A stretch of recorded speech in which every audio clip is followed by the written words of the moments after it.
All right, so we're going to take it over to Poland because Poland's Ministry of Health has recently tightened regulations surrounding medical cannabis prescriptions, now mandating in-person consultations and eliminating teleconsultations.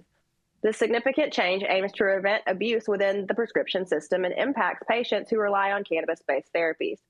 The shift comes in response to concerns about teleconsultation abuse, particularly regarding substances like opioids. Health Minister Isabella Lessing, I can't pronounce that, noted that while cannabis wasn't initially included in these new measures, public consultations led to its inclusion as a substance requiring in-person visits. While the intention behind the regulation is to enhance patient safety and ensure the integrity of prescriptions, it poses new challenges for many patients. Those suffering from chronic conditions who previously benefited from the convenience of telemedicine now find it difficult to secure in-person appointments. This is especially true for individuals with limited mobility or those living in remote areas with few specialists available. Moreover, these increased access restrictions could unintentionally push some patients towards the illicit cannabis market as obtaining legal prescriptions becomes more complicated. This shift not only raises safety concerns due to unregulated products, but also threatens to undermine the progress Poland has made in its medical cannabis program by potentially increasing illegal trade. While the Ministry of Health aims to safeguard patients, the new regulations may inadvertently create barriers that compromise access and safety for those who need medical cannabis the most. That is the portion that makes me think that this is a sad story. Unfortunately, you guys are all familiar with the saying, the bad apple spoils the bunch. Abuse of these systems, we need to be a little more cognizant of them because there are people at home who are homebound who need access to medicine. And it's really sad to me that abuse by some has led to more restrictions for access for others. So I'll throw it back to you guys. I think we're probably all going to agree on this pretty heavily, but also medical professionals need to actually know how to prescribe cannabis and be able to give kind of the same kind of care. And you should be able to do that in a virtual sense if it's not being taken advantage of. So I will throw it back to you guys and see what you think. Poland. Poland. Yeah.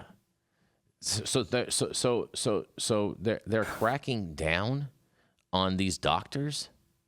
Yeah, they were taking advantage of the telemedicine portion where, you put your information in, 15 minutes later, somebody calls and says, hey, how are you? Your back hurts? Check. Here you go.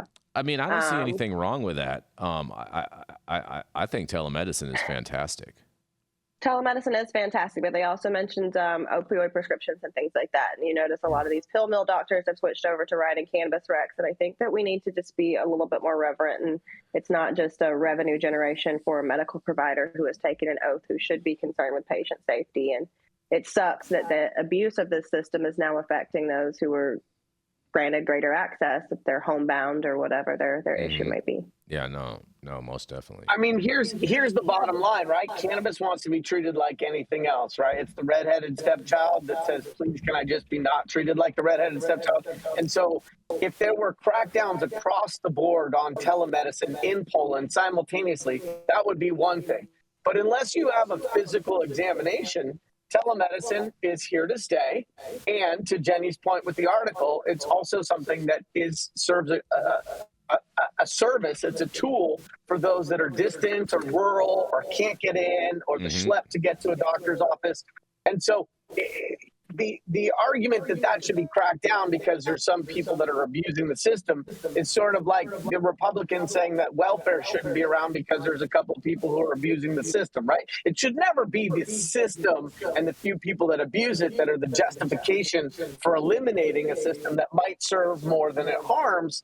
I just don't understand where, if we acknowledge that medical cannabis can be for a variety of ailments, from insomnia to carpal tunnel syndrome and pain relief, why we wouldn't give people the easiest opportunity to get that prescription. And so to me, it's all blah, blah, blah. Yeah, there may be some doctors who also wrote other prescriptions in a way that was less than prudent, but that doesn't have anything to do with patient access in my mind. Well, unfortunately, I think this all kicked off, what the article said, was with opioid prescriptions of more common drugs that are abused, right? So cannabis wasn't initially mentioned in the crackdown on telemedicine, but then it was brought up by some, probably NIMBY, thinking of the children, who during the public comment period said that cannabis should be also considered that way. It's just unfair because if we were going to avoid, with a few rotten apples ruining the barrel, I mean, if we were going to take that approach, we wouldn't even let you on this show. Oh, man. Shots fired. Who, me or you, Yarrow? You started it off. Shots fired. Pre-recording. Wow. Shots fired. Pew, pew, pew. Come at me. Yeah. Come at me. Yarrow. Yeah. You don't want me to do that in public, Yarrow. It'll be okay. Oh, man. Oh, jeez, you guys. I mean, I do find it interesting how they really started the enforcement on the opioid paper mill style thing, and then how all of a sudden it's just so easy for them just to lump cannabis in with that and just like use cannabis as the scapegoat. And so it's the stigma 3.0. Mm-hmm. Exactly. And I thought you're right, Jenny. We did all agree on that. And on that, we're going to go to a commercial. We're going to be right back.